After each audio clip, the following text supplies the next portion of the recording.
Mainit na usapin ngayon ang naging reaksyon matapos maglabas ang China Daily, isang state-owned media organization ng China, ng isang artificial intelligence animated video na naglalarawan sa mga Pilipino bilang mga unggoy. Mas naging kontrobersyal pa ito dahil ipinakita rin sa animation ang representasyon ng paggamit ng water cannon ng China Coast Guard laban sa mga Pilipino. Para sa maraming Pilipino, hindi ito simpleng malikhaing pagpapahayag lamang. Dahil ang pinagmulan ng video ay isang state-owned media organization, maraming nagtatanong kung ito ba ay bahagi ng isang mas malawak na mensahe o propaganda ng pamahalaan ng China. Mariing kinondena ni Defense Secretary Gilberto Teodoro Jr. ang naturang video.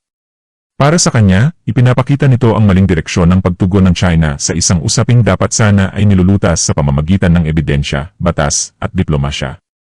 Sa halip na sagutin ang mga argumento tungkol sa West Philippine Sea, lumilitaw umano ang paggamit ng panlalait at negatibong representasyon laban sa Pilipinas.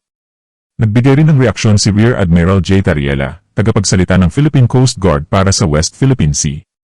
Binanggit niya ang tila kontradiksyon sa naging hakbang ng China, ang paggamit ng isang mapanlait na representasyon laban sa Pilipinas, habang nagiging sensitibo naman ito kapag ang kanilang sariling leader ay nagiging paksa ng satire o caricature.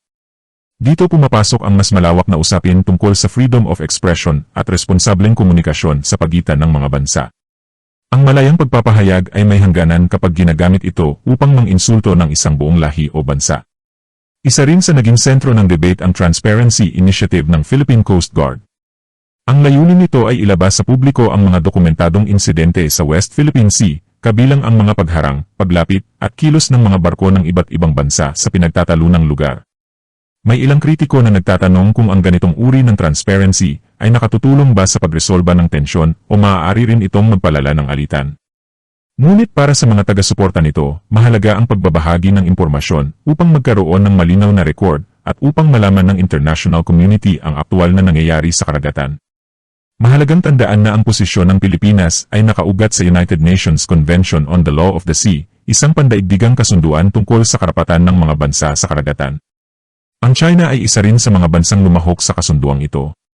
Noong 2016, naglabas ang Permanent Court of Arbitration ng desisyon kaugnay ng kaso ng Pilipinas laban sa China. Sa desisyong iyon, sinabi ng tribunal na walang legal na batayan ang malawak na pag-angkin ng China gamit ang tinatawag na Nindash Line. Gayunpaman, patuloy na hindi kinikilala ng China ang naturang desisyon at nananatili itong ipinaglalaban ang kanilang posisyon sa South China Sea.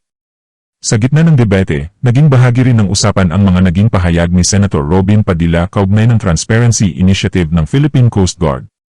May mga nagtatanong kung ang pagbabahagi ba ng mga insidente sa publiko ay isang epektibong paraan upang ipagtanggol ang interes ng Pilipinas o maaaring makaapekto sa relasyon nito sa ibang bansa.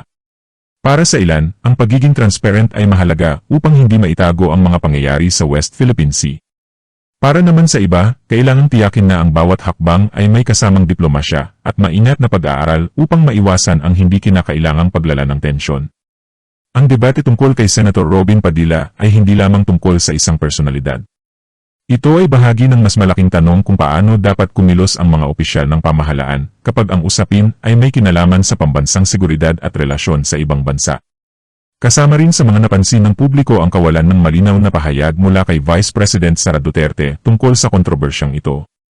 Dahil dito, may ilang nagtatanong kung ano ang magiging posisyon ng ikalawang pinakamataas na opisyal ng bansa sa usapin ng West Philippine Sea. Gayunpaman, ang kawalan ng pahayag mula sa isang opisyal ay hindi otomatikong nangangahulugan ng isang partikular na paninindigan. Ang bawat leader ay may sariling paraan at panahon ng pagbibigay ng komento, lalo na sa mga sensitibong usaping may kinalaman sa seguridad at diplomasya. Ang mas mahalagang tanong ay kung paano mapapanatili ng Pilipinas ang isang matatag na posisyon sa gitna ng lumalaking tensyon. Ang laban ay hindi dapat mauwi sa pag-atake sa lahi o sa pagkamuhi sa isang bansa. Maraming Chinese Filipinos ang bahagi ng lipunang Pilipino at walang kinalaman sa mga desisyon ng pamahalaan ng China. Ang tunay na issue ay ang paggalang sa soberanya, international law, at karapatan ng bawat bansa, maliit man o malaki, na ipaglaban ang kanilang interes. Hindi maaaring maging batayan ang lakas militar o laki ng ekonomiya upang baliwalain ang batas. Sa isang mundo na may umiiral na mga pandaigdigang kasunduan, ang respeto sa legal na proseso ang dapat manaig.